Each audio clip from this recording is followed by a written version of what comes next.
Ilipat pa nga yan. Sa akin nakabuka nga ang hanger. Kasukatin mo yung angle bar. Dito mo nag... Lipat eh. O, ilipat mo pang isa.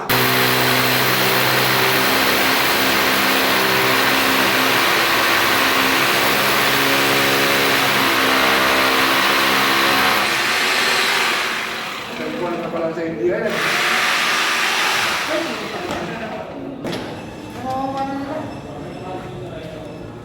Okay mo rin. Ate ka lang.